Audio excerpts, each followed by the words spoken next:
in our efforts. That's correct. So when do you think the New World Order is really going to come in?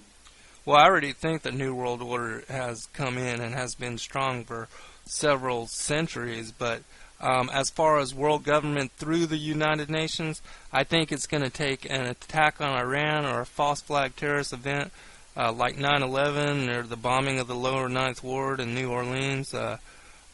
Anything like that could set up the agenda for martial law. That will start martial law. That'll martial law, exactly. Now, martial law, they take you out of your homes and they detain you someplace. Isn't that right?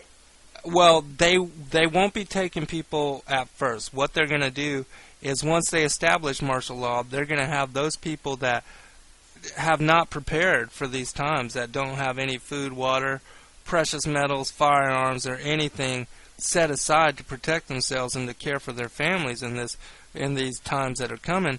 Those are the people that are going to be forced to go to the government for help. They're going to be forced into labor camps, forcefully vaccinated, rationed food, water, gas, whatever. Horrible. Yeah, it's terrible. And that's exactly what happened. And how many people can afford to stock up on food and supplies?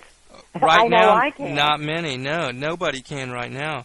Food is so expensive. My goodness. Absolutely, I mean, absolutely. I'm just one person, and it takes an arm and a leg just to go out and buy groceries and the gas, and right. So I don't think many people are going to be prepared. They can't. They won't. You're exactly right, Barbara, and that's why we have to do shows like we're doing right now to really wake people up so that they can use what little time they have to prepare for some of these things. Would you think we have a couple of years at least? No, I don't think so at all, no. I'd be surprised if we made it to the November elections without something serious happening. Well, then there's a possibility it won't really be an election, because if George Bush declares war on Iraq, Iran, excuse me, then that's his excuse for martial law, correct? Absolutely.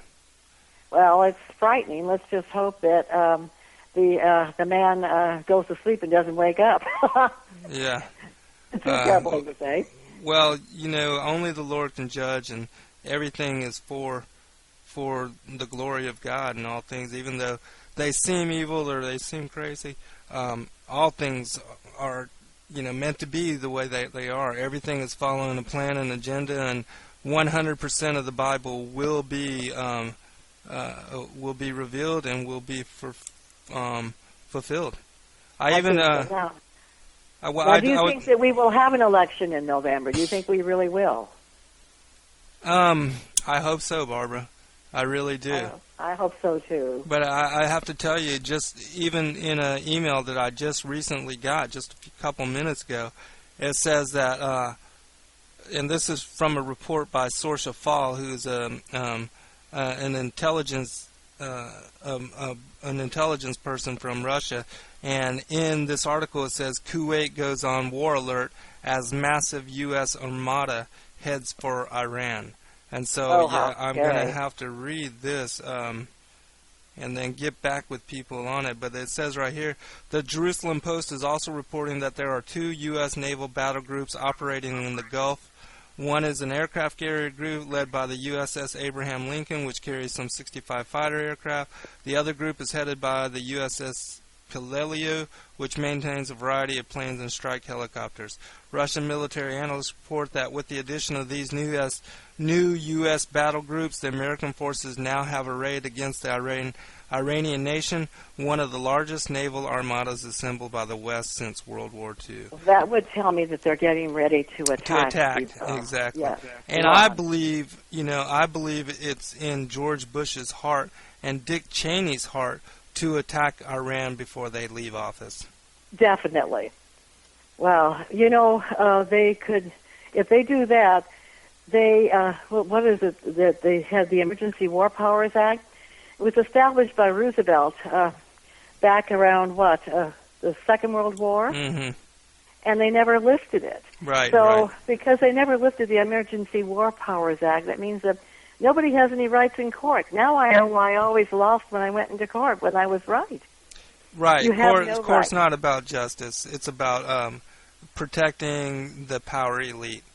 Even so then when you have, but when you have Emergency War Powers Act, enforce, that means that he can still be president if he attacks Iran. Am I correct? Exactly, and he has executive privilege to do so. Exactly, and with the Senate, the Senate just passed a resolution not too long ago, a couple months back, where they labeled the Iranian elite guard.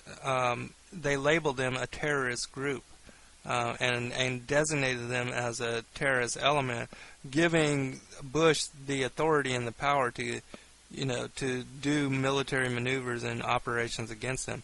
And in fact, we already have Bush and Cheney authorizing covert operations inside Iran, as told to us by Seymour Hersh in his recent article. And he's very respected. Very respected. Pulitzer Prize-winning author, very brave man to bring the truth to the American people the way that he does. But you know something? People don't want to hear it. I'm not kidding you. I was trying to tell several people that there are concentration camps in this country. Right. And, one woman hung up on me that I've known her for years. I don't doubt it. Another one says, I don't want to hear it. If you've any more of that stuff over here, her husband's going to throw it in the garbage pail. Another realtor that I was talking to up in North Carolina didn't want to talk about it, and this is the reaction I'm getting from people. They don't believe it, and they think that I'm crazy. I've been getting that reaction for years, Barbara. For really? Years, yeah. Since I really came to understanding about all these, when the Lord gave me insight into the New World Order and to 9/11 being a false terrorist event and well, they don't even believe that. They don't want to hear it. They don't believe it. Right. Well, they don't see it on mainstream news, and so they think they still trust the government. They still trust the TV. They still trust what Bush says. They're too trusting, and so if you tell them anything outside of their belief system or anything that is hard for them to handle as far as reality-wise, then they will ignore you, and they'll make fun of you, and they'll call you crazy. Anything but do the research for themselves and to find out the truth for themselves. Yeah. And it's really sad, because those are the kind of people that are going to be stuck, that are going to be in those martial law lines, that are not going to have any protection, that are going to be, slave labor for the government. Yes, you're right. So what should people do? They should just pack up and leave America? They can't do that. They have jobs. They have families to support. They're stuck here. I'll tell you, Barbara, those jobs, they're disappearing. The manufacturer base has left America through NAFTA, CAFTA, and all these free trade agreements. The manufacturing base of America is gone.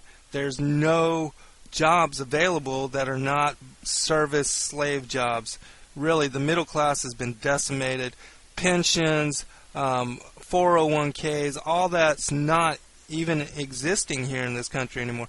What people don't realize is that we are at the beginning of sorrows. We've had 8 banks fail already this year.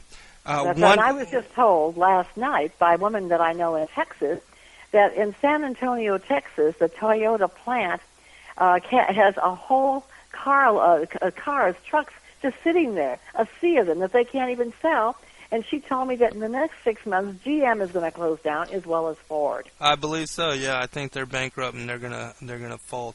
But that's just the beginning of it. I think there's going to be hundreds of banks fail in this country.